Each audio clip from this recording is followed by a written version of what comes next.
When a person disappears without a trace, often the most critical information is hidden in their actions and words from the days before they vanished. Lily Aramburo's last known whereabouts may hold the clues to what happened to her. A 23-year-old new mother, Lily Aramburo is busy getting her life back on track. She started taking care of things in her life that had been neglected in the past. So it was a very happy time for her. But then, late one night, she disappears. She left everything at my house. And I'm like, this doesn't make any sense.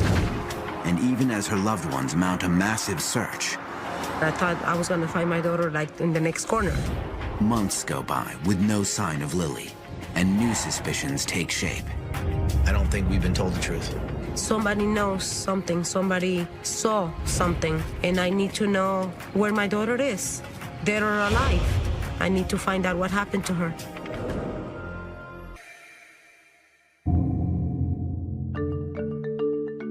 Lily Aramburo has recently given birth to a son named Paulden. Oh, she was the happiest mother. She was dedicated and very proud of her baby. She is also newly engaged to her boyfriend, Christian Pacheco. I thought this is what Lily needs, somebody that can support her emotionally, you know, somebody stronger, having already some kind of like life going. And I thought it was gonna be a good thing. We were in love. We had a good time. We enjoyed each other's company. After a few months of being together, Lily decides to move into Christian's condo in Kendall. I felt as if Lily was on the right track. She was taking care of herself. She seemed fine. But Lily's path has not always been a smooth one.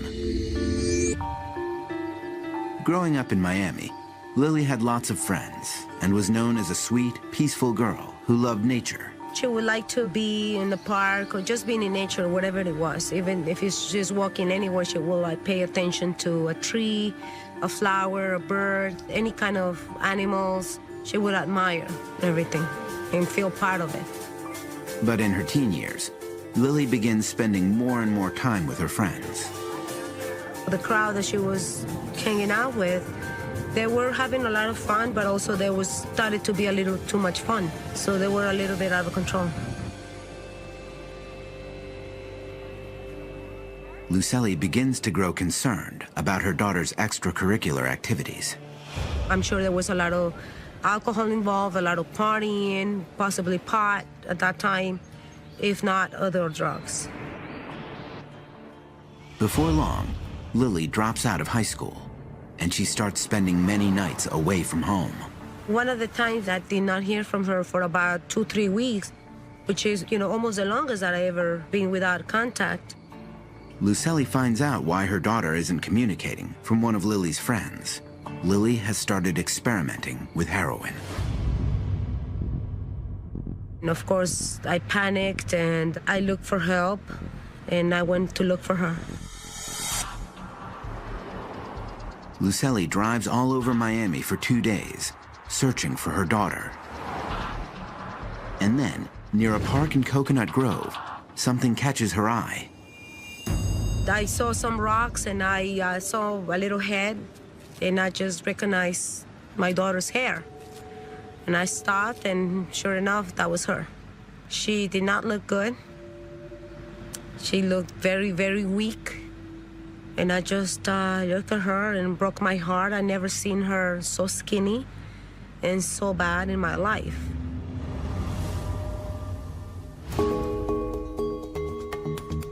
Over the next few years, Lily becomes increasingly involved with heroin and crack.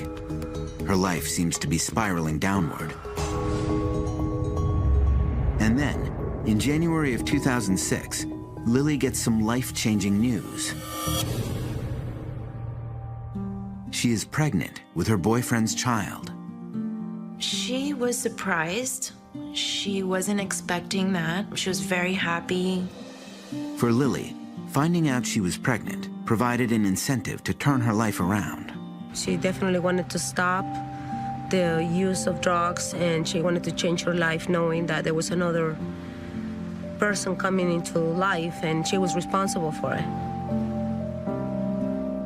She changed completely. She was very positive. She started taking care of things in her life that had been neglected in the past. So it was a very happy time for her. To Lily's mother and her close friend Janet Forte, it looks like Lily is finally headed in the right direction. She was thrilled about it, and it was the happiest moment, the happiest time of her life.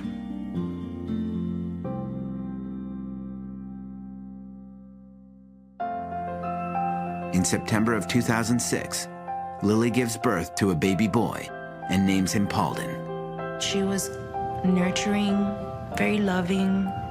She was always holding him, always carrying him and hugging him. In the meantime, Lily breaks up with her boyfriend and starts getting closer to one of her friends, Christian Pacheco. I told her, I was always in love with you. I always loved you. And she's like, I love you. I've always had those feelings for you. What happened, I believe, after Lily giving birth, she felt a little bit too lonely. And Christian was always pursuing her, telling her that he would always be there and offering all these things for her, that security, comfort.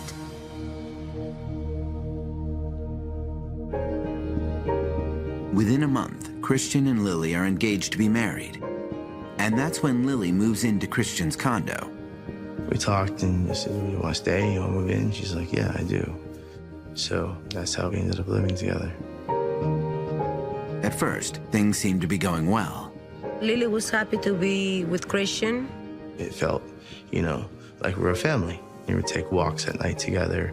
There were many times we go out to the beach, swimming in the water and having fun. But all too soon, Lucely starts to notice a change in her daughter. I can just tell that she wasn't all that happy. It was just that she wasn't open. She would not tell me what was going on. I thought they were probably having a little bit of, adjusting problems and stuff. I thought, being that I hadn't heard from her, I thought it was a good thing. I thought that she was getting her life in order with her fiancé. What Lily's mother and her friend Janet don't know is that Lily is back on drugs. Both she and Christian have been using heroin and crack cocaine, sometimes for days on end.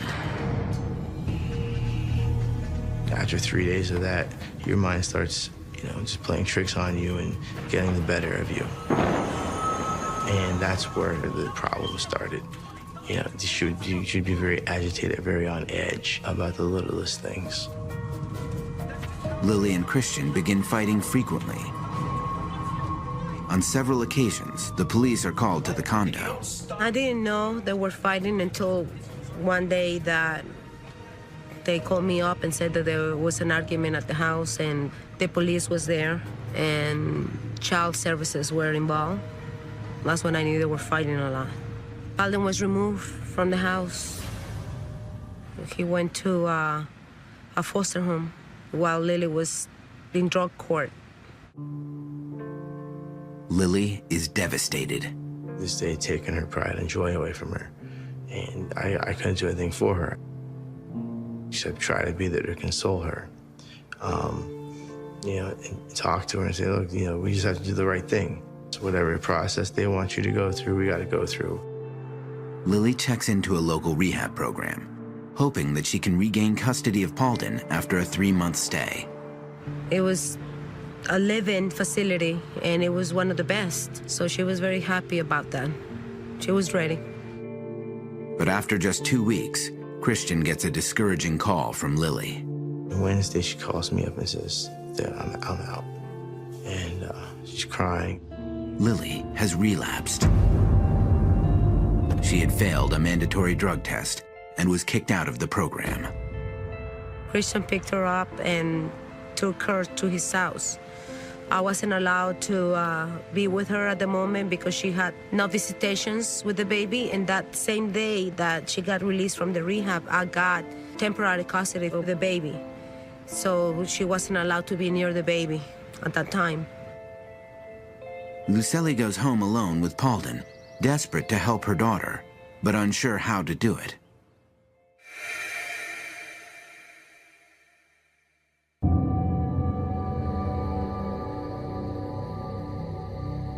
At 2 a.m. on June 2nd, Lucely's phone rings. It's Christian, and he has some disturbing news. I'm sleeping and I get this phone call from Christian telling me that Lily walked out of the house and that she hasn't coming back and that he filed a missing persons report. Christian tells Lucely that Lily had left the house the night before after arguing with Christian. Lucely is not sure what to make of Christian's call. I thought that was odd, but I didn't think much of it. They probably had a fight and that she was gonna come back. At the time, Lucely has no idea that Lily has disappeared. Coming up, a troubling incident might shed light on Lily's disappearance. She was just really, really drunk, and she tried to hang herself in my closet. I broke the pole down, put her on the bed. She's still frantic, still crying. On June 1st, 2007, 23-year-old Lily Aramburu has walked out of her boyfriend Christian's condo. After 2 days, she still hasn't come home, and Lily's loved ones are becoming concerned. The only thing that I remember her telling me is Christian says Lily went missing and he already reported her missing, not to worry. I thought that she just had a fight with Christian and she went to somebody else's house for a while, but she was gonna call me and let me know that she was okay, and that just never happened. According to the police report that Christian filed, Lily had walked out of the condo at around 2 a.m. the night before. He also told police what Lily had been wearing and what she might be carrying with her. What I did see her last wearing was a nightgown. She was sitting at my desk playing with a pair of my bungee cords.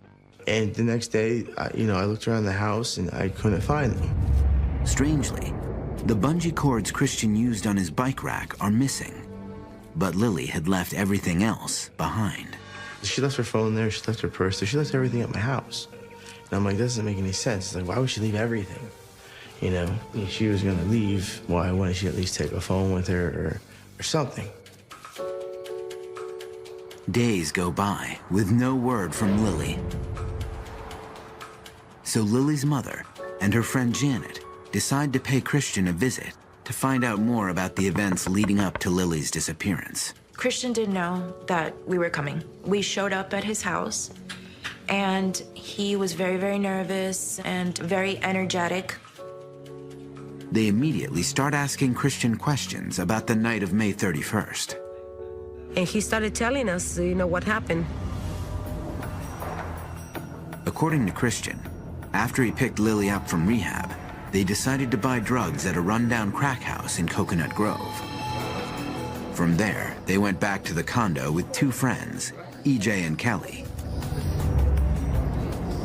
At one point, Kelly leaves the room. I guess it was too noisy out in the living room for her, so she went into the bedroom, lay down.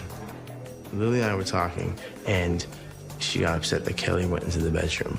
So she was like, you want to be with Kelly now, blah, blah, blah. Christian promises Lily that nothing is going on between Kelly and him, and asks Kelly to leave their bedroom. I went back to talk to Kelly. He said, look, give us our room tonight. Lily's not in a good mood.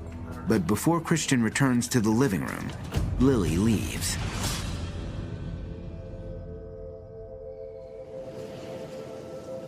I figured maybe she went to, a lot of times when Lily's upset, she likes to pick flowers. She likes to just have her peaceful time with nature. But then, as the day went on to the next night, I was really starting to get panicky. Like, what happened? Like, where did she go? Why would she just disappear on me like this? One possible theory is that Lily is still out wandering the street in a drug-induced fog. But another element of Christian's police report raises a more troubling possibility. Lily was diagnosed with schizophrenia, bipolar disorder, and depression. The diagnosis had come during Lily's stint at rehab the previous month. I was in shock that a person can have all these diagnoses at once. I knew she was depressed, and I thought it was postpartum depression.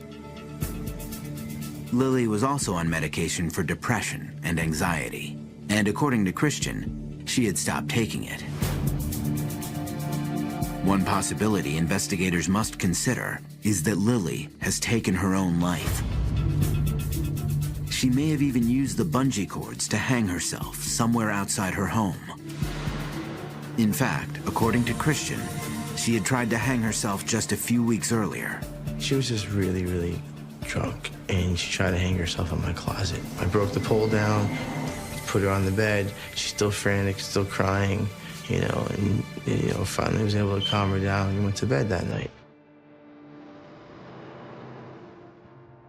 Despite Lily's recent psychological evaluation, Lucely and Janet cannot believe that she has committed suicide. Killing herself, not even in the moment like that was so bad, Lily would have done it. It wasn't on her. They also don't think she left intentionally. At that time, I really didn't know what to think, but I felt as if something was wrong. I felt uneasy and worried. I did not think it was a possibility that she simply took off. Still, Lily's mother decides to continue looking for Lily all over Miami.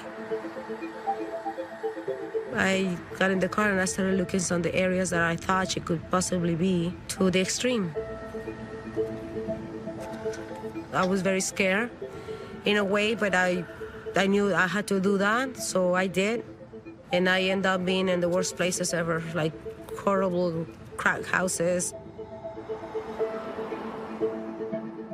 For weeks, Lucely maintains the hope that she will find Lily alive. Every time I went there, I thought, oh, the next 5 minutes, I'm gonna find her.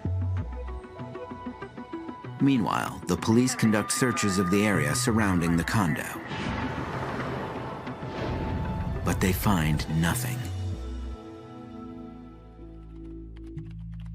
And then, Lily's mother gets a surprise call from Christian. Two of his friends have seen Lily. Christian told me that this person had called him and told him that he had seen Lily in downtown Miami. Lucely immediately calls one of the men to confirm the sighting. And I said, are you sure? Tell me exactly, where did you see her? Did you talk to her? What was she wearing? And he just assured me that it was her, that he talked to her, that it was real. With fresh hope that her daughter is alive somewhere in Miami, Lucely and Janet renew their search. Coming up, suspicions grow about the very person who reported Lily missing. His behavior was very strange, and he would not look at us. It sticks out a lot because he did not act like a concerned boyfriend or fiancé. Lily Aramburo's mother and her friend Janet Forte have been searching all over Miami for Lily ever since she disappeared on June 1st, 2007. And now that two of her friends have supposedly seen Lily downtown, they intensify their search. Her mom and I went out looking for Lily. We went all over town, up and down, over town, Coconut Grove, Kendall. Everywhere and anywhere we thought that we might hear something or find her. I thought I was gonna find my daughter like in the next corner. And I did that for about 3-4 months. I thought I was gonna see her coming home. Every phone call, I thought it was her.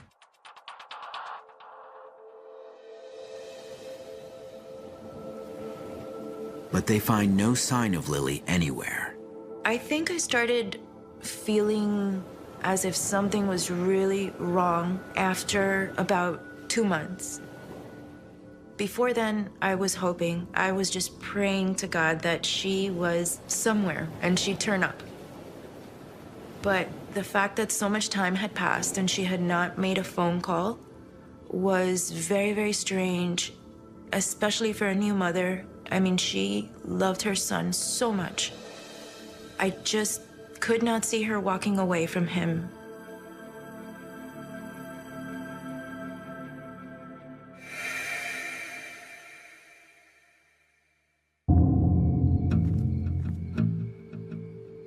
And as Lucely and Janet think back over the events surrounding Lily's disappearance, they begin to wonder about one of the last people to have seen Lily.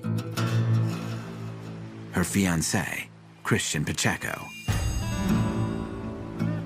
I started having this feeling that there was something odd. For one, Lucely wonders why Christian waited an entire day before filing a missing persons report. I called the police earlier, but they said you can't file a missing persons report for 24 to 48 hours unless it's a minor. Should I file the report Sunday morning? Maybe. I don't know, but I wasn't thinking about that. I was worried about where she was. I wanted to find her. Lucely also wonders why Christian never called her before he called the police to see if she had heard from Lily. At one point, I thought Kelly had talked to Lily's mom, or somebody talked to Lily's mom. And when Janet thinks back about Christian's behavior when they met a few days after Lily disappeared, she becomes even more suspicious. His behavior was very strange, and he would not look at us. He would be talking, but he was cleaning his house at the time. It sticks out a lot because he did not act like a concerned boyfriend or fiancé. Janet and Lucely begin to think Christian may know more than he is saying. Although he says his behavior at the time was the result of his emotional anguish. I was spiraling into such depression, and I was going to Overtown buying 20 bags of dope a day, trying to basically overdose. I just wanted to dull the pain of her being gone. I was feeling abandoned. Still, Lily's mother and her friend Janet Forte make their suspicions known to the Miami-Dade Police Department. In the meantime, all Janet and Lucely can do is continue their search.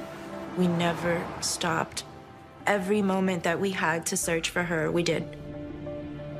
And always hoping that there was a lead out there, a tip out there, that someone had seen her, that we can get information.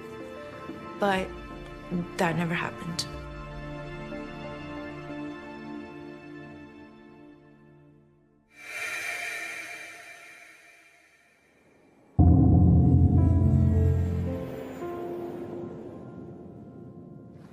More than a year has gone by since Lily Aramburu first went missing.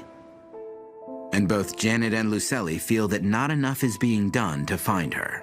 Because of my frustration with police, frustration with the media, I decided I had to do something. I couldn't just sit by and just wait for her to come back. I had to find out, what I can actively do to help. Janet launches a social media campaign to spread the word about Lily's disappearance. I started the blog, and after that, I started doing Twitter and Facebook for her. And then, in September of 2008, Janet's hard work pays off. Finally, someone was kind enough to write an article on our local paper, the Miami New Times. That's when private investigators Joe Carrillo and Anna Lanuza read about the case and decide to offer their services pro bono. Finally, Lily's disappearance is attracting some attention. We took on the case because Lily Aramburu is a mother and somebody's daughter, and she's lost and she needs to be found. It was my opinion, just from reading the article, that the police department probably was not doing all that they could. At the same time, the article seems to provoke some renewed interest from police, specifically in Christian Pacheco. The police just jumped into action, and they picked up Christian soon after, and they took him in to take the polygraph. But when the results come in, Janet and Lucely's suspicions seem to be put to rest. And from what the detective told us was that Christian passed it. He passed the polygraph. If you pass a polygraph, that goes pretty far in eliminating you from being a person of interest with us or law enforcement. So that took our focus away from Christian. But in order to get a clearer idea of the sequence of events on the night Lily disappeared, Joe Carrillo and Anna Lanuza decide to meet with the last known people to have seen Lily: Kelly, EJ, and Christian. According to Carrillo, Kelly tells them all about the events of that night, including the argument between Lily and Christian. And we also asked her where else Lily may have gone, because the article said that she just walked out and left. And there was only one other place that Kelly knew of, and that was a home in Coconut Grove that was a crack house. It was a place we'd stopped over earlier that day. According to Christian, the house was home to an array of unsavory activities. Guys pimping out their girlfriends or forcing their girlfriends to have intercourse with people for drugs. Standard crack house. The floors were tore up, the walls were tore up. There was no toilet, there was no running water, there was no refrigerator, there's no electricity. Joe Carrillo and Anna Lanuza find out that one of the men who hangs out at the house has an extensive criminal record that includes second-degree murder. And they begin to wonder if Lily went to the house in Coconut Grove and became the victim of foul play. I really felt that that's what could have happened, that she went over there and something happened. It's hard to speculate what may have happened in that house. All I know as an investigator is that she had frequented the house before, and there is a person in that house that has killed somebody before.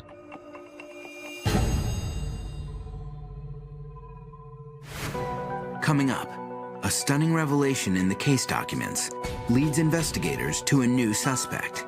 I didn't fall out of my chair because I think it was a big chair, you know, and I said, what?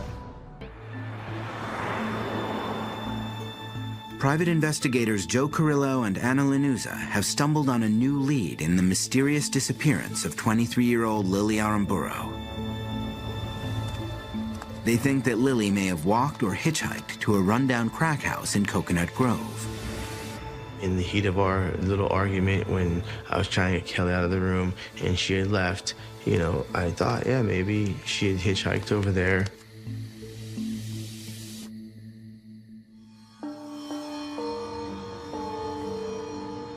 The private investigators begin looking into everyone connected to the house. So how do we get to what happened there? I tried to talk to the individual who ran that house. After numerous attempts, Joe finally reaches the man on the phone. Then I said, listen, I think some girl may have died in that house. I says, I'm not a cop. I won't even work with the cops if you'll trust me, but I need to find this girl. The owner doesn't give Joe much information, but Joe learns from another source that the man who had served time for second-degree murder is currently out on bond on an open cocaine charge. The timing would be perfect to pick him up for questioning, but Joe doesn't have the authority. What I want to do is build a case and hand it over to the detectives who can do something to this guy. We're limited in what we can do. We were basically out there gathering facts to pass it on to law enforcement so they could do what they do. But after briefly investigating the crack house, the police take no further action. Soon, with all the leads running out and a police force that cannot commit the necessary resources to the investigation, the case goes cold.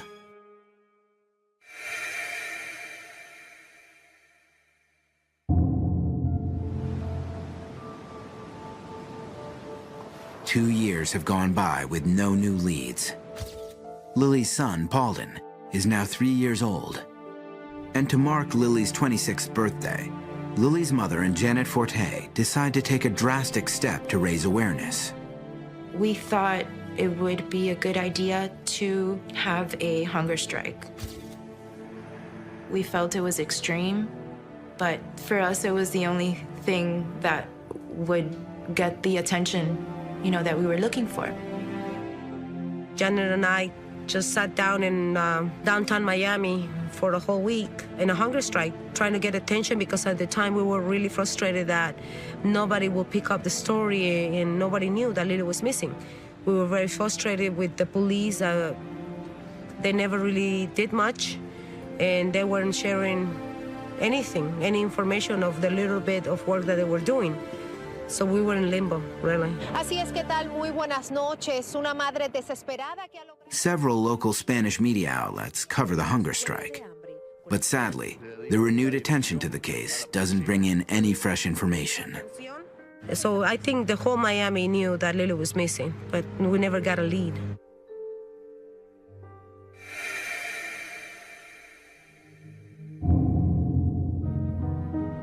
Still, by December of 2010, their efforts may be finding some traction. Miami-Dade homicide detective Ray Hoadley hears about the case from a colleague and volunteers to take it on himself. I made a decision and asked the people that I work for in the Homicide Bureau if we could take a look at the case and review it. And they agreed to let me do that. And from, the moment I met him, I knew that, things were gonna get better for the investigation. And it was the first time in 3 years that I felt, positive, and he changed my whole view of the police department, this man. Detective Hoadley begins his investigation by going through all of the existing case files. It seemed like there was a lot of information in the file, but a lot of the information hadn't been verified. It also seems to Detective Hoadley that the story in the initial police report doesn't quite make sense. It just seemed very unusual that a female would walk out of an apartment at 2 o'clock in the morning wearing only a nightgown, without any money, without any credit cards, without a phone, when all that was available to her at the apartment she left from. And as Detective Hoadley sifts through the case files, he comes upon a document relating to Lily's fiancé, Christian Pacheco, that could dramatically redirect the rest of the investigation. It's the polygraph test administered to Christian in 2008. We found the polygraph report in the case file which showed that he had not passed it. There was deception noted to the question, do you know what happened to Lily? During my initial briefing with missing persons, I was told that he had, in fact, passed a polygraph. Joe Carrillo, Janet, and Lucelli had also been told that Christian passed the test, with no deception indicated. And I didn't fall out of my chair because I think it was a big chair, and I said, what? He said, Christian failed his polygraph. I said, the one they gave him in '08? And he says, yes. It appears that somehow the results had initially been miscommunicated to everybody. And suddenly, the focus of the investigation shifts dramatically. So after that was when the investigation was turned towards Christian. But before Detective Hoadley meets with Christian himself, he needs to essentially start from scratch. So we started at the very beginning and tried to redo the entire investigation. Now, Lily's mother and her friend Janet Forte have newfound hope that Paulden may someday find out what happened to his mother.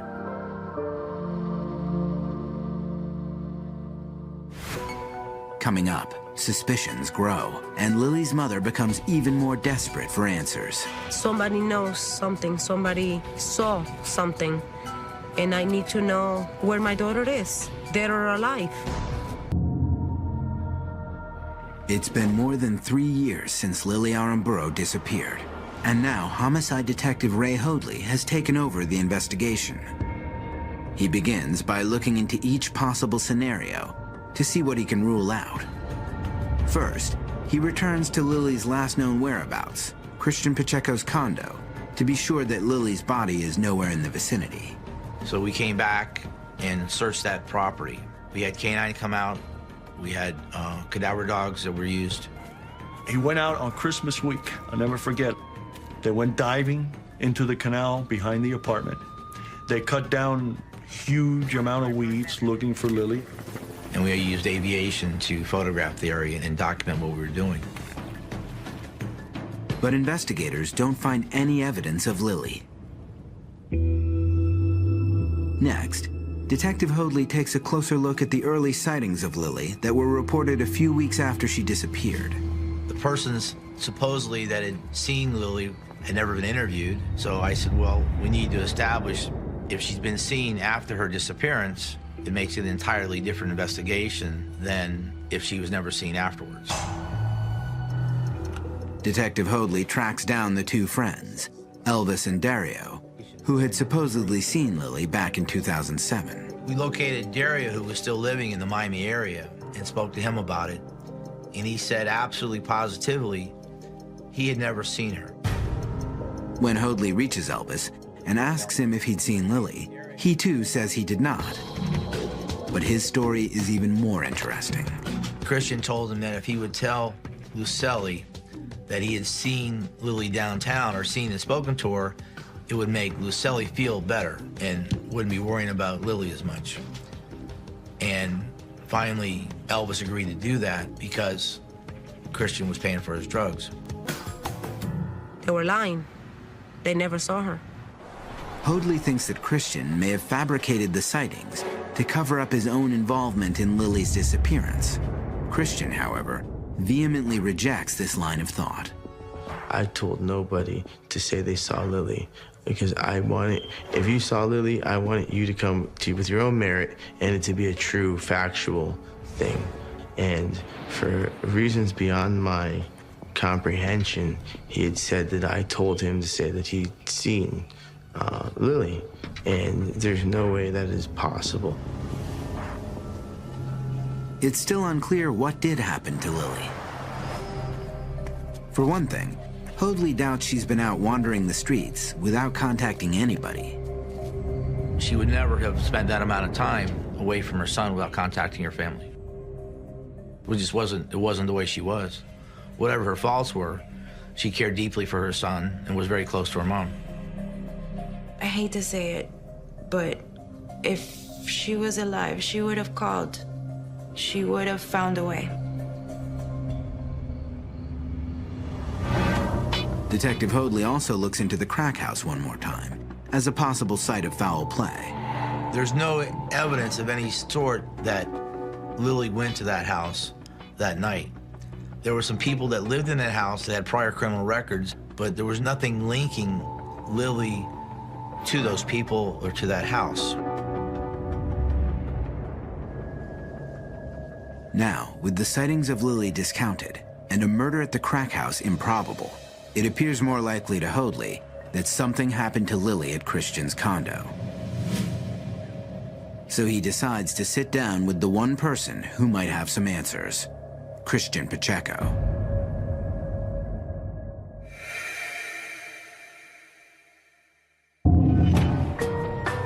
I said, Christian, that doesn't make any sense that she would walk out and take a bungee cord and not take her phone, not take her money, not take her identification, not wearing any shoes, but she would remember to take a bungee cord. And he said, I thought she was going to kill herself. And then, Christian's story about Lily's attempt to hang herself in his closet changed. At one point, he says it was a tie, and another point, he says it was a bungee cord, because he can't remember which to say. Hoadley suspects that Christian may have made up the suicide story in order to mislead investigators. He convinces Christian to take another polygraph test, and the results, he says, speak for themselves. He failed it. It showed deception in the knowing what happened to her. Hoadley says, I don't know, he said, I failed this other one. I don't know. I don't see how it's like, it's the nerves, nervousness or whatever it could be with this whole situation just, eats at me. And do I have guilt? Yes. I have guilt on that I didn't give her that compassion.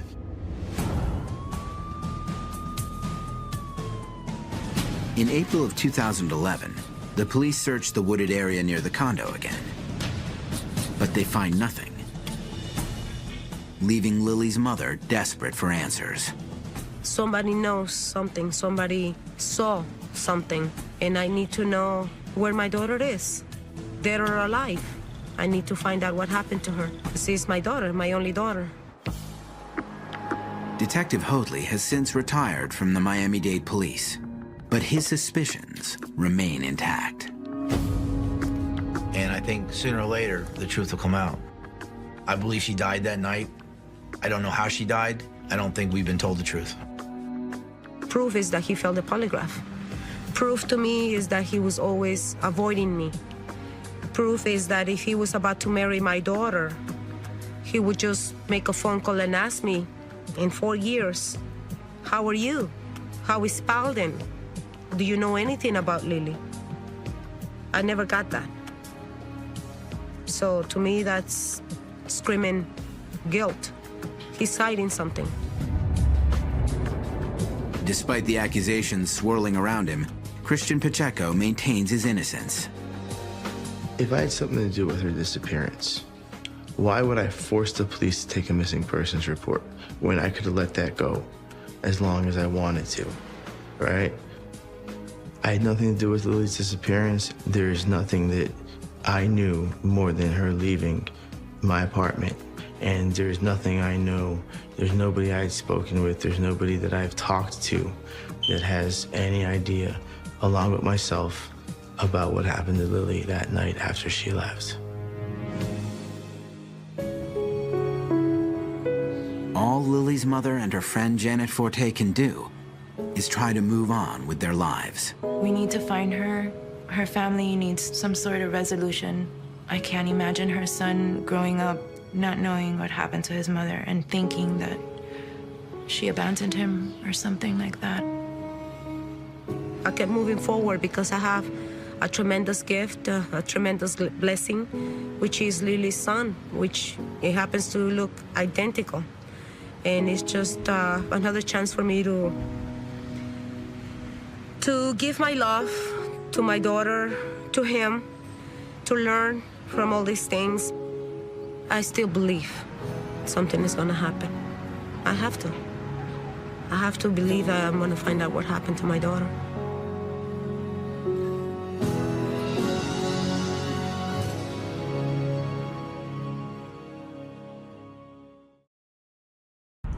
Tony Lee Sharpless disappeared on Sunday, August 23, 2009.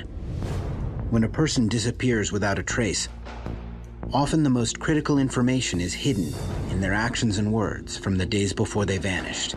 Tony Lee Sharpless's last known whereabouts may hold the clues to what happened to her.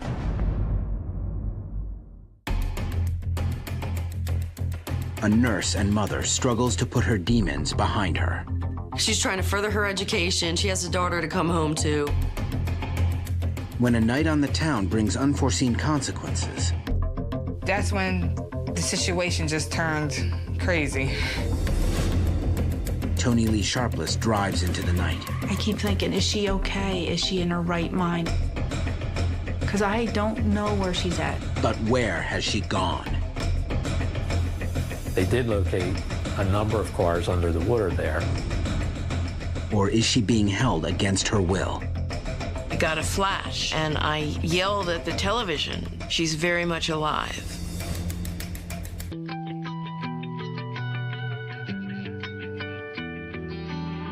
It's summer 2009. 29-year-old Tony Lee Sharpless is working at Lancaster General Hospital in Pennsylvania. Tony is a nurse, specializing in infectious diseases. She enjoys working as a caretaker immensely, despite the long hours and challenges of the job. She loved nursing, loved it. I think she liked the challenge of figuring out what was wrong with people and helping them and then seeing them get back on their feet. And she made a lot of friends, patients and other nurses. When Tony is not at work, she spends most of her time at home, caring for her 12-year-old daughter.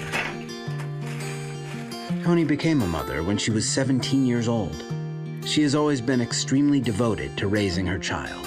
When Tony got pregnant, we never really discussed whether she was too young or not. She just said she wanted to keep this child, and she said, I will do anything that I have to do to support this child.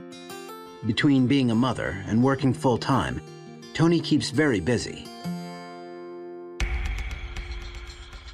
But Tony didn't always have such a good handle on things.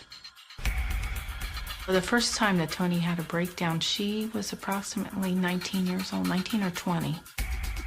She called me at home. She said, I can't stop crying, Mom. I don't know what's wrong with me. And that's when the first time she had went into the hospital. Over the next several years, Tony is repeatedly hospitalized. But the doctors are unable to diagnose her condition. When she would have the crying spells, it could last a day, maybe 3. It was very hard for me as a parent to see her going through this, and I didn't know what to do.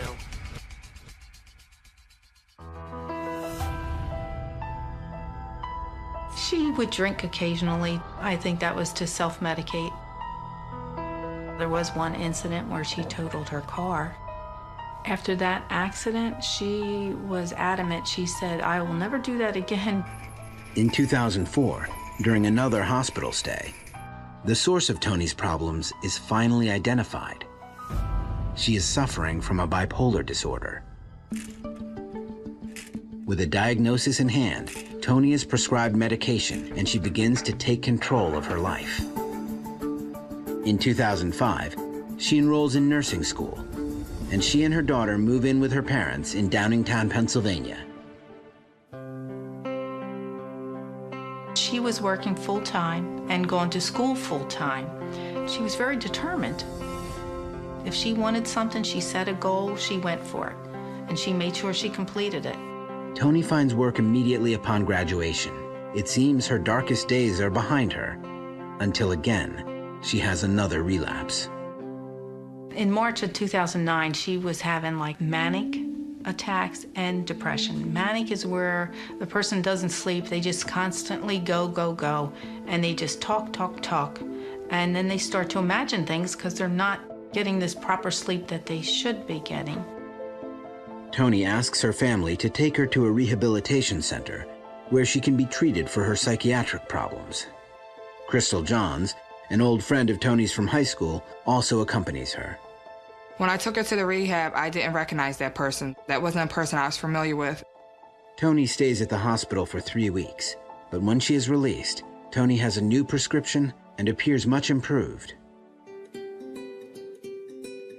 Tony's behavior was like night and day from the day that I took her in to literally just a couple weeks later when she came out. You could tell whatever they did in there with the therapy and the proper medication definitely was going to be a huge help for her. I think that she felt that the doctors had finally got it right. I felt very relieved because I thought, well, now she's on the right track and hopefully this will, stay the same for a long period of time. She was like a whole new person. But Tony's new treatment plans require some hard changes in her lifestyle. Because she did like to drink, and you're not supposed to drink on that kind of medication. So in order to avoid going in those types of places, I would just do things with her that were different, that didn't involve that.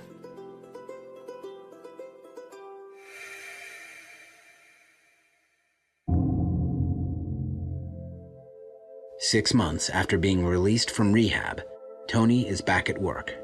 On the morning of Saturday, August 22nd, she finishes a night shift at Lancaster General and stops by her sister Candy's house on her way home. She came to my house that morning right off of work. She helped me clean and spent some time with my kids. We sat outside on my front porch and was talking for a while. She ended up leaving to go pick up her daughter, get showered and ready. We were all going to go shopping. Her friend Crystal joins them.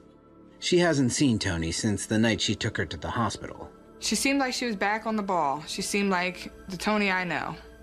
Or like I would call her sister Tone Bone. She seemed like the Tone Bone we knew. Like nothing was ever wrong. The women spend the entire day together catching up. As the evening approaches, Crystal invites Tony to go out with her that night. While we were shopping, I received a phone call from a friend of mine, Matt Green, and he said he was in the area and would I like to hang out later on that evening? Which I then asked Tony, would you like to join me? Because I wanted to spend time with her as well. Although Tony hasn't slept since she worked the night before, she excitedly accepts Crystal's invitation. Oh, she never went to sleep right away. And if she knew she was going to be off that night, she would stay up all day long and then go to sleep that night. She goes, I haven't been out in a long time. So she got dressed, got ready to go, and as she was leaving, she gave me a hug and a kiss. Her sister Candy is also invited, but she declines the invitation and can't help but feel some concern for her sister. I was kind of surprised that she was going out because I knew that she was trying to steer clear of clubs, but I knew that she hadn't been out in months, like probably a good half a year at that point, to where, you know, she wanted to go out, have a good time, spend time with her friend, and just go dancing.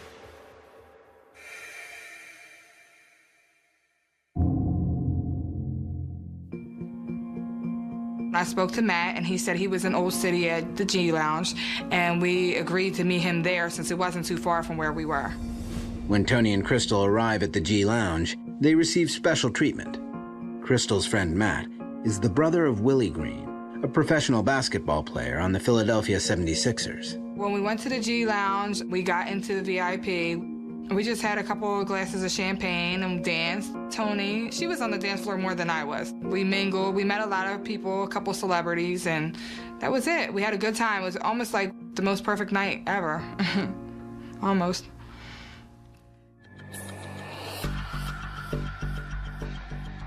As another round of drinks is ordered, Tony doesn't seem to have any trouble keeping up with the others.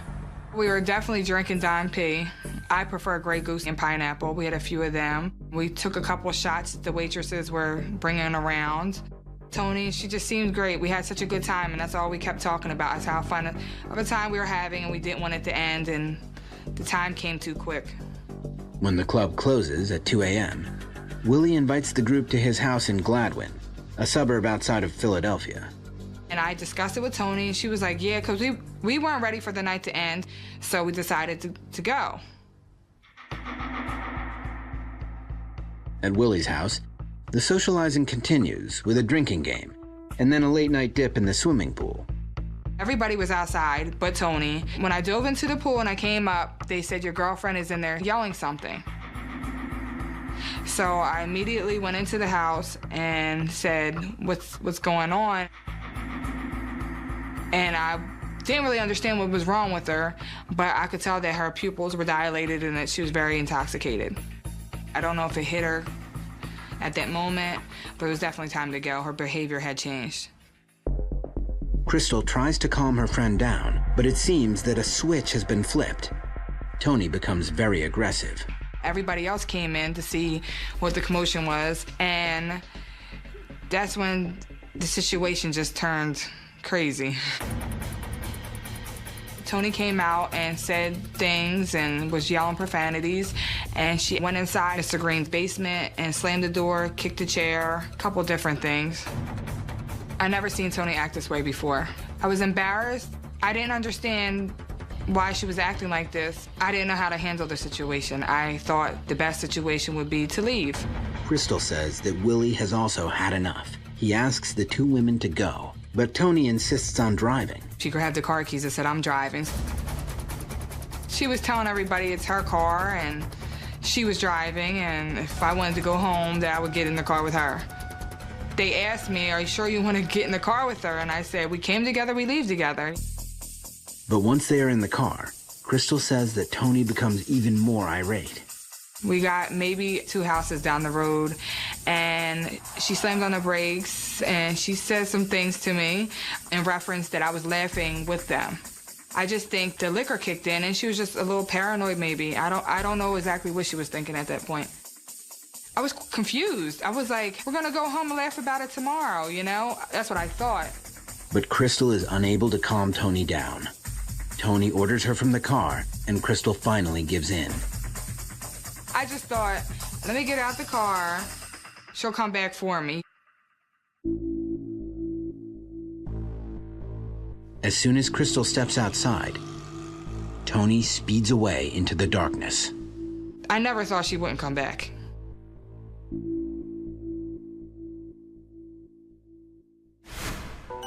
Coming up, what was happening to Tony that night? The combination of everything may have been making her act not in her right mind.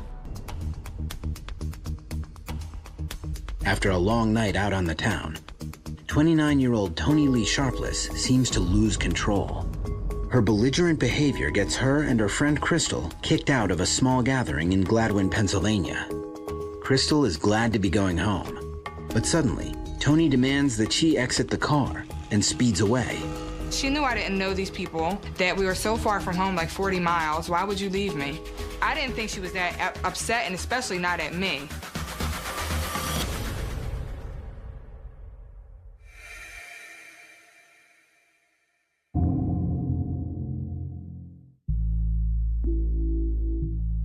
It's 5 o'clock in the morning.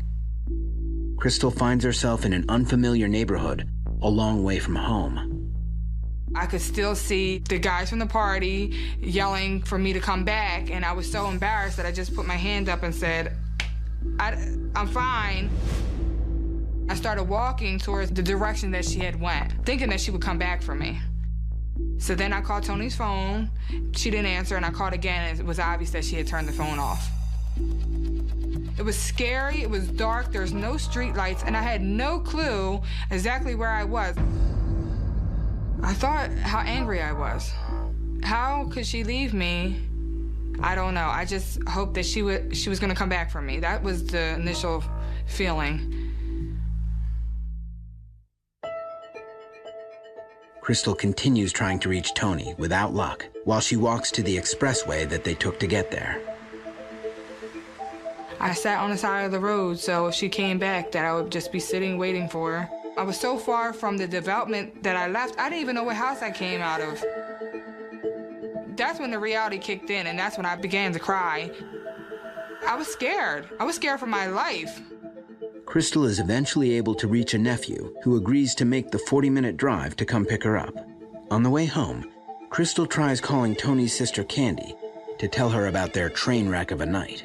When I got up in the morning and saw that I had missed texts and phone calls, voicemails from her, I'm like, okay, what's going on? Candy is surprised to hear about Tony's strange behavior. She calls over to her parents' house to make sure her sister is all right. But Tony has not come home. We thought, well, maybe her being so tired because she had stayed up so long would have pulled the car off the side of the road and taken a nap, but she would have called or texted myself, her sister, or her daughter, and she didn't do any of those. Candy and Crystal are worried. They know that Tony hadn't slept for over 36 hours and had been drinking. They wonder if it's possible that Tony has had some sort of accident. I called all the local prisons to see if she happened to get a DUI. Check with hospitals, things of that nature, see if there was a car accident. Nothing all day. I had tried calling Tony, I had tried texting her, no response. And being a close-knit family, I know she would have called one of us by then. So now red flags are going up, something's wrong. Where's she at? By nightfall, neither Candy nor Crystal has made any progress in finding Tony. Crystal can't bear it any longer and contacts the police.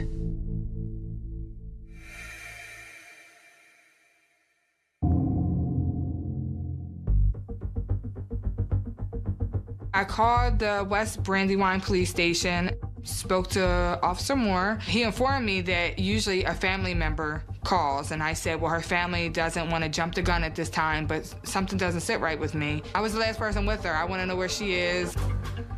Candy agrees to go down to the police station to file the missing persons report for her sister. It was nerve-wracking to report her missing. I'm still at this point like, this isn't really happening. Like, I'm doing this for nothing, but if I don't do it and it really is an issue, I would feel terrible. So I just gotta file it to be on the safe side. That way we can get the word out and see what's going on. As Officer Russell Moore takes down Tony's details, some of the information that Candy tells him gives him pause. She did mention that Tony had had a couple cases of where she had attempted suicide, which did concern me that this could be another attempt. Tony's family, however, stresses that Tony loves her life and has no reason to want to end it. She's trying to further her education. She has a daughter to come home to. We're a very close family. She was happy. She loved her job, and things were going good. Her medicine was working well, so she was very excited. Still, Officer Moore wonders how the mix of alcohol with Tony's medication may have affected her.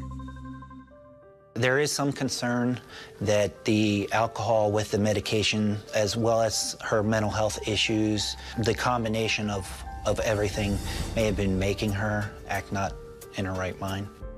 Crystal is also worried. As she replays the last night over in her head, she realizes she has seen Tony in this condition once before. The night reminded me of the time when we were checking her into rehab. She wasn't in the right state of mind. I know that Tony wasn't psychologically stable, that she had issues with that in the past, and, you know, maybe I should have kept a closer eye on her. Maybe I shouldn't have drunk with her, you know? But her family was aware we were going out. We went there before we left. Obviously, if we're going to a club, we're going to consume some alcohol. If that wasn't a good idea, I wish somebody would have told me. I would have babysat her more, you know? I would try to.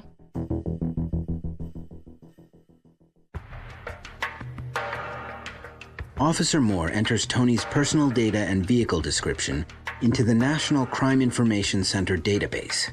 He also contacts the Lower Merion Police Department, whose jurisdiction includes Gladwin, where Tony was last seen. Typically, the car would have been the greatest link for us in an investigation like this. If anybody stopped that car, we would have been notified, and West Brandywine would have been notified. But Tony's car seems to have vanished just as she has. Police turn next to Tony's phone records. I called Tony's cell phone carrier. The last contact with the cell phone tower was at 4:53 in the morning. The cell phone tower itself services Lower Merion, where she went missing. After that, we cannot tell where she would have gone.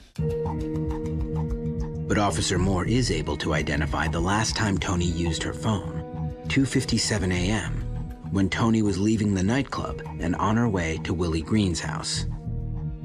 It's a text message from Tony to her daughter, who had contacted her mother when she could not fall asleep.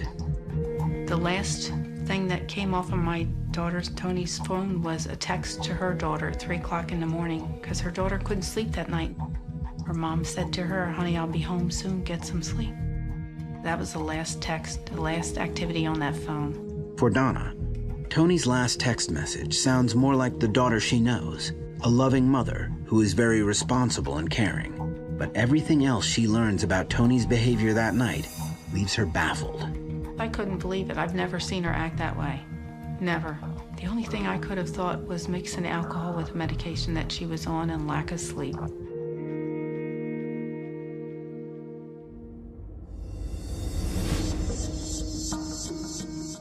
With this in mind, Donna and her husband Peter begin driving the roads around the area where Tony was last seen. I kept thinking, if she's that tired or if she's that out of it, she would have had to have wrecked that car. There's no way she could have made it home or anywhere else. We were looking for all kinds of signs, scraped guardrail. We were looking for like broken branches where a car might have went down, you know, in between trees and stuff. We were all over that area, but we couldn't find anything. But when Donna and Peter study a map of the area, they are struck by something.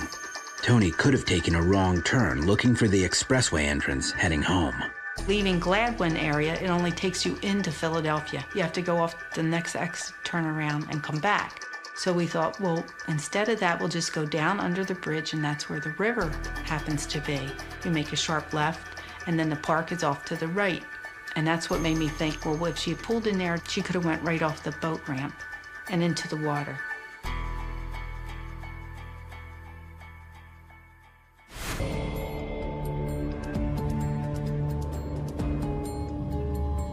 "29-year-old nurse and mother Tony Lee Sharpless is missing.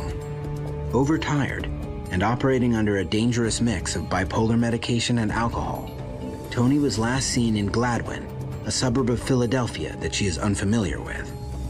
Her family fears that in her altered state, Tony may have driven into the Schuylkill River. We decided the Schuylkill River needed to be searched because that was the closest place to Willie Green's home.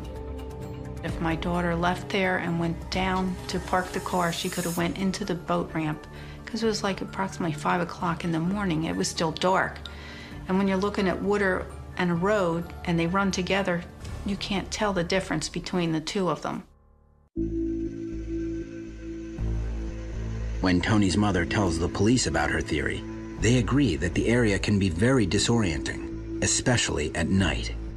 Anybody who's not familiar with that section of the township, the Gladwin area, could very easily get turned around and lost, because while it is a residential area, it is heavily wooded. There's no sidewalks, and there's not a whole lot of street lights. They also agree that the location is very isolated. If Tony had driven into the river, there would most certainly have been no witnesses. The area is fairly desolate at night. The boat ramp is not meant to be used after sundown, so there is no reason for anybody to be down there. However, the authorities feel that there is not enough probable cause to warrant a river search. Our officers went down to the river and checked to see if there's any indication whatsoever of a vehicle going into the river, and we didn't find any.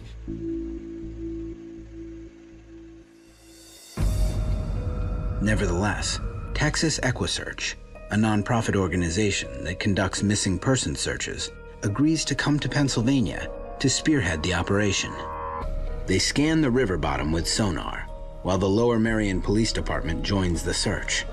The way the sonar system works is it's attached to a boat, and it scans through the water and actually takes photographs of items on the bottom of the river or on the riverbed.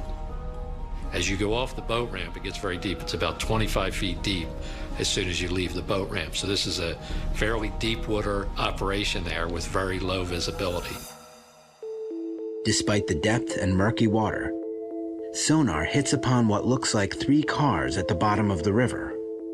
We arranged for the Philadelphia dive unit to come out the next morning and to dive and to determine if they were vehicles and if they were involved, in this case, if they were in fact Tony's car.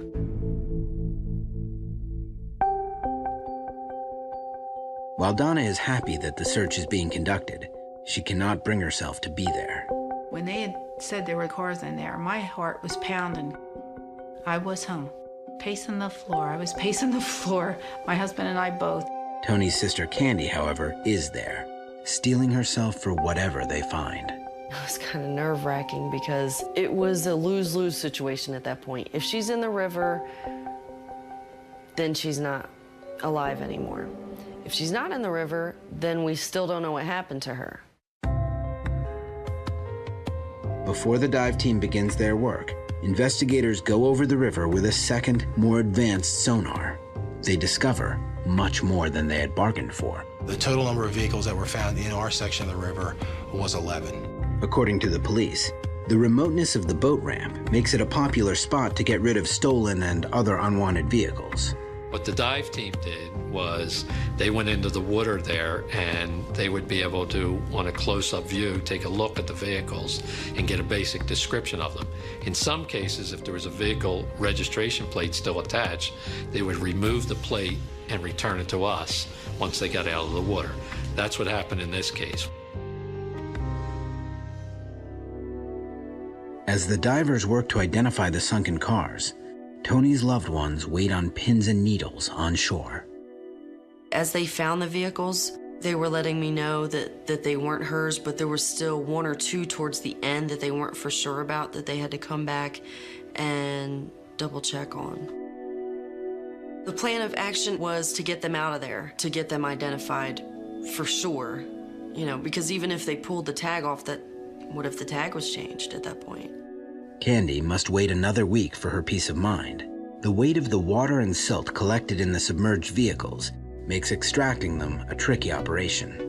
A large tow truck with a boom extending over the water is needed to do the job. Watching several cars being drug out of the river, every car was like, I hope it's not hers. 9 vehicles are eventually removed from the Schuylkill River, none of them belonging to Tony. Although her loved ones are relieved, the conclusion of the river search without any new information to Tony's whereabouts increases their fear. When you have that special person in your life that's missing, you feel like you're in a black hole. You can't touch the sides. You're falling and falling. There's no bottom and there's no top. You can't see, but you just continue to fall and your heart just sinks. Coming up, police turn their attention to the last person to have seen Tony. Everybody was asking me about drugs and what drugs was she on, and I don't do drugs, and if she was on any drugs, I didn't know of them.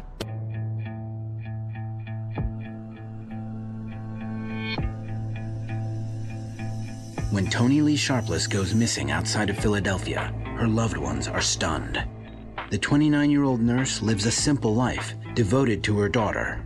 But by all reports, Toni behaved like a different person on the night she disappeared. She wasn't herself, because the Toni I know would have never left me on a dark road or with a house full of strangers. She wouldn't have did that. Crystal Johns is the last person known to have seen Toni.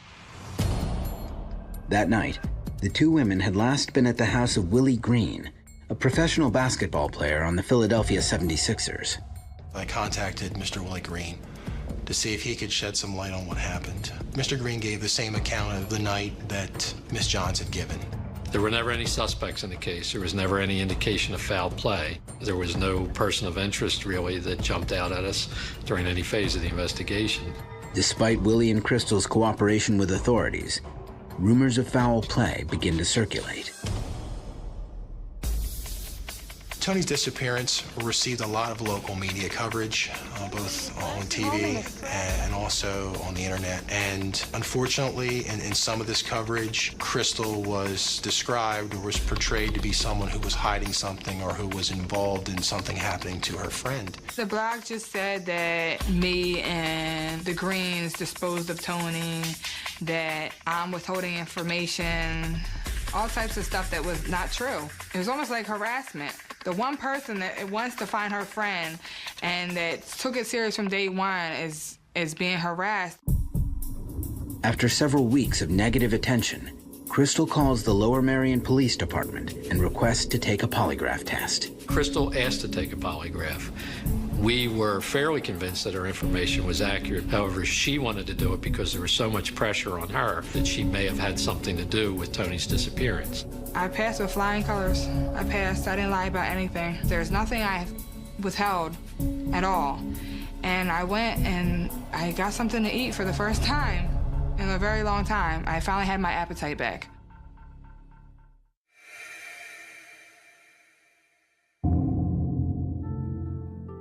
Toni Lee Sharpless has been missing for 3 weeks. After extensive searching and interviews, all leads grow cold until suddenly there's movement in the case. On September 14th, 2009, I was contacted by the New Jersey State Police that on September 8th, their vehicle had recorded Toni Sharpless's car in the city of Camden. Camden, New Jersey lies directly across the river from Philadelphia. It's only a 20-minute drive from where Toni was last seen. It was the first information we had since Toni went missing that she and her car was moving. It was in the area. It was somewhere. According to the Camden Police Department, Toni's car was recorded by a piece of technology called a license plate reader. The license plate reader is a police vehicle that's equipped with a camera system that automatically runs vehicle registration plates through the computer system. It runs every tag that it passes, that it captures on this video system. But the reader that recorded Toni's license plate number was in an unmanned vehicle. If there's a police officer in the vehicle at the time that a vehicle registration plate is hit upon, there's an alarm in the vehicle, and the police officer would know then to look for this vehicle. Unfortunately, in Toni's case, the registration plate that was read, it happened at a time that the police vehicle was parked. So the information didn't come forth for several days. To make up for lost time, the Lower Merion Police Department get right to work pursuing the lead. What we did was we joined forces with Camden Police Department and the New Jersey State Police, and they conducted citywide searches for that car, particularly concentrated in that area.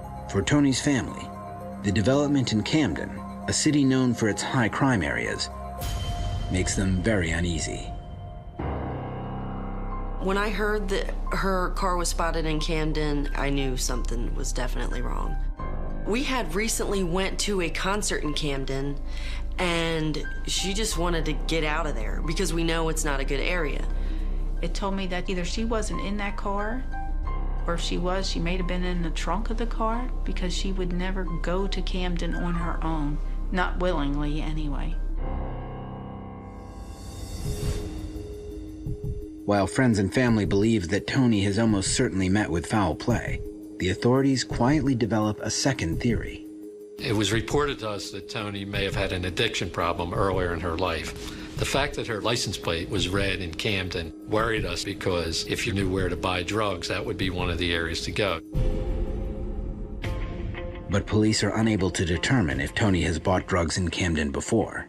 Everybody was asking me about drugs and what drugs was she on, and I don't do drugs. And if she was on any drugs, I didn't know of them, and I would definitely volunteer that information. As a result of the investigation, we certainly became aware of almost all aspects of Tony's life. I was told through her family and through her friends that Tony did have a history of drug abuse. Yes, the area where the car was seen, high prostitution, high heroin.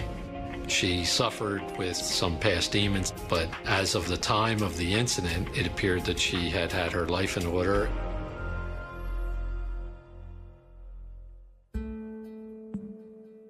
As the Camden lead goes nowhere and no new information surfaces, the search for Tony Lee Sharpless begins to stall. It is very hard in a case like this. There's very little information here. I mean, really what we have is a girl left the township at 5 o'clock in the morning drunk and angry and was last seen by her friend. And the car, we believe, was in Camden several days later. Across town, a private investigator hears Tony's case on the news for the first time and has a strong premonition. For what it's worth, I got a flash of something and I yelled at the television. She's very much alive. Coming up, a new theory about Tony's whereabouts generates hope and fear. I know it's far-fetched to a lot of people, but in my world, that happens all the time.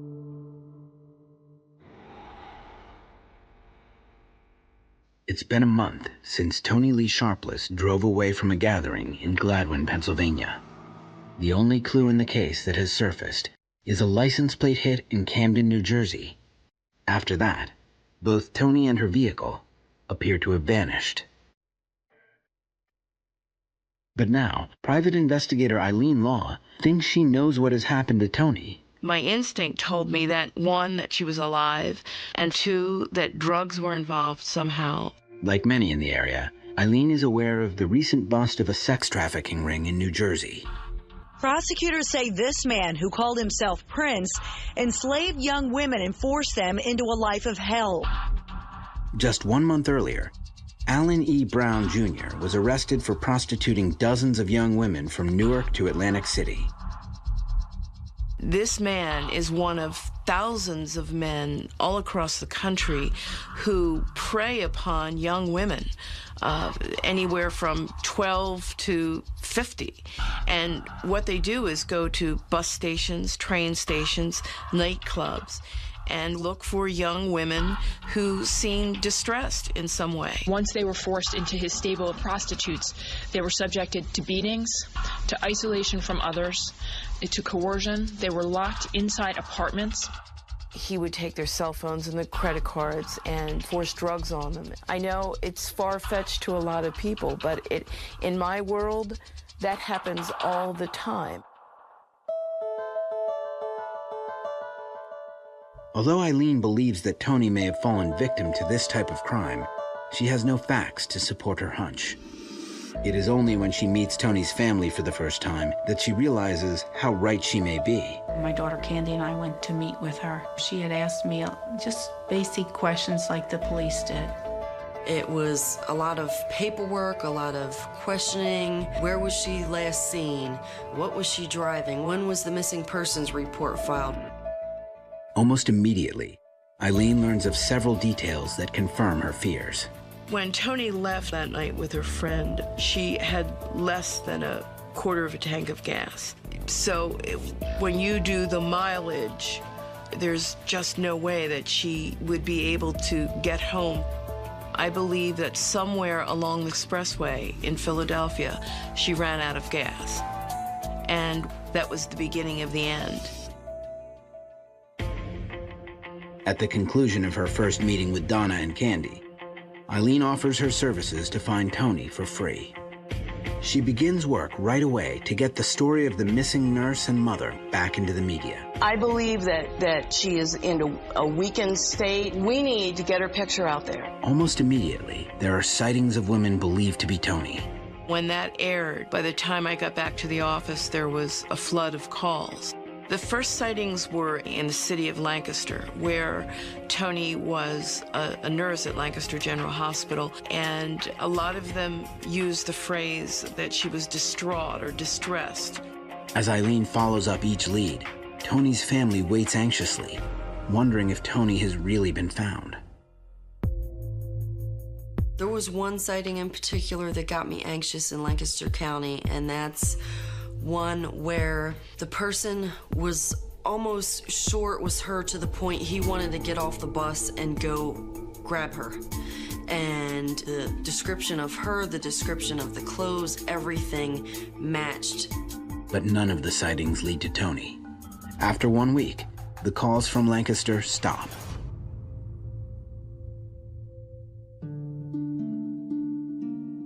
Then, another call comes in. I got a call from a man, and he said that he drove trucks to Camden, New Jersey.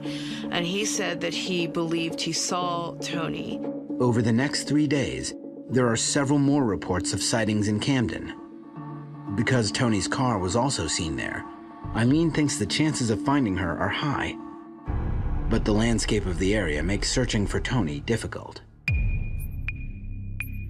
There's a big drug trade in the city of Camden. There are sexual favors that you'll see happen right in alleys in broad daylight. You'll see drugs change hands. You'll see pimps watching very carefully, and you'll see some of the girls get very nervous about talking with me. Tony's friend Crystal helps out with the search as well. We went to Camden and was handing out flyers. A lot of the girls there, after a few weeks of prostitution and drugs, they probably are unrecognizable to their own family members. It's that bad. Eileen and Crystal speak to dozens of people, but no one can definitively prove that Tony is there. Then, just as they did in Lancaster, the sightings stop and begin a week later elsewhere. There were a couple sightings in Philadelphia. Same thing. It was always, there was a cluster up here, and then it would stop for a couple days. Many of the sightings of Tony described her being with a man, and it told me that someone was moving Tony around. While Eileen feels strongly that Tony may be the victim of sex trafficking, the authorities on the case see it differently. While that exists in places in this country, certainly the rarity in this area, and we never had any indication that that was a viable angle for this investigation to take. But with little else to go on, Tony's loved ones can't help but take the theory seriously. I think it's a strong possibility. I really do. It's real. It's in America and it's here. It's not good.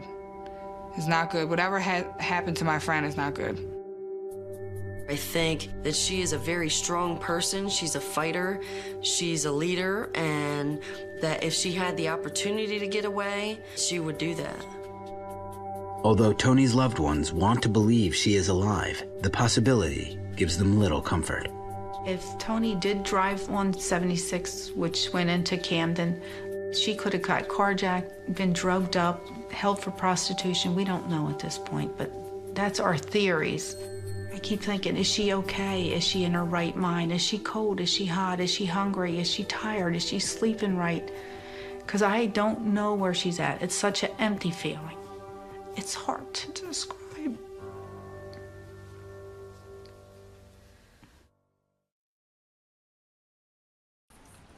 All right, guys, thank you very much for coming today. I have called you for a very special thing. We have an event day after tomorrow, and Khushi, you will make the necessary arrangements. Khushi. Yeah, sure, sir. You seem a bit off today. Everything is good, sir. Don't worry, I will do. All right, I am counting on you. All the very best.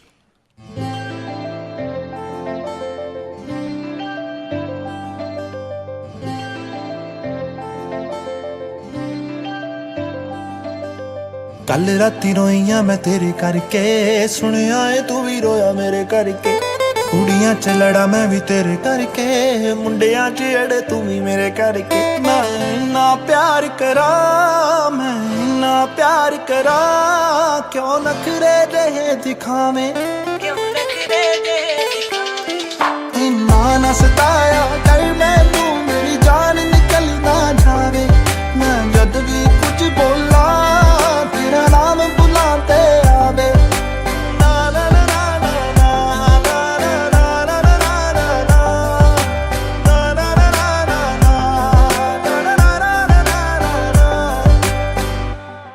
ਪੁੱਛਦੀ ਮੈਂ ਤੈਨੂੰ ਮੈਨੂੰ ਸੱਚ ਸੱਚ ਦੱਸੀ ਵੇ ਇੱਕ ਵੀ ਨਾ ਗੱਲ ਵੇ ਤੂੰ ਦਿਲ ਵਿੱਚ ਰੱਖੀ ਵੇ ਦੁਨੀਆ ਨਹੀਂ ਚਾਹੁੰਦੀ ਵੇ ਤੇਰਾ ਮੇਰਾ ਪਿਆਰ ਵੇ ਸੁਣ ਮੇਰੀ ਸੁਣ ਲੈ ਯਾਰ ਵੇ ਨਹੀਂ ਸੋਹਣਾ ਲੱਗਦਾ ਏ ਜਦੋਂ ਜਦੋਂ ਵੀ ਲੜਦਾ ਏ ਜਦ ਵੀ ਕਿਸੇ ਨਾਲ ਗੱਲ ਕਰਾਂ ਮੈਨੂੰ ਪਤਾ ਵੇਖ ਕੇ ਸੜਦਾ ਏ ਰਾਜ ਰਾਜ ਤੂੰ ਹਰ ਵਾਰੀ ਹੋਏ ਰਾਜ ਰਾਜ ਤੂੰ ਹਰ ਵਾਰੀ ਲਾਰੇ ਲਾਵੇਂ ਇੰਨਾ ਨਾ ਸਤਾਇਆ ਕਰ ਮੈਨੂੰ ਮੇਰੀ ਜਾਨ ਨਿਕਲ ਨਾ ਜਾਵੇ ਮੈਂ ਜਦ ਵੀ ਕੁਝ ਬੋਲਾਂ ਤੇਰਾ ਨਾਮ ਬੁਲਾ ਤੇ ਆਵੇ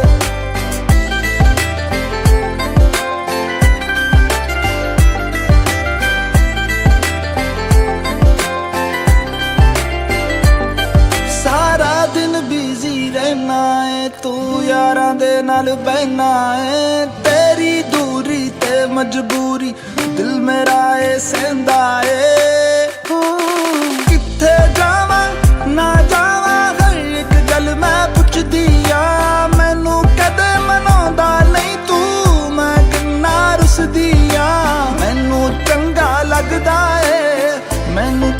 ਲੱਗਦਾ ਏ ਭਾਵੇਂ ਸਿਰ ਮੇਰਾ ਤੂੰ ਖਾਵੇਂ ਇੰਨਾ ਨਾ ਸਤਾਇਆ ਕਰ ਮੈਨੂੰ ਮੇਰੀ ਜਾਨ ਨਿਕਲ ਨਾ ਜਾਵੇ ਮੈਂ ਜਦ ਵੀ ਕੁਝ ਬੋਲਾਂ ਤੇਰਾ ਨਾਮ ਬੁਲਾ ਤੇ ਆਵੇ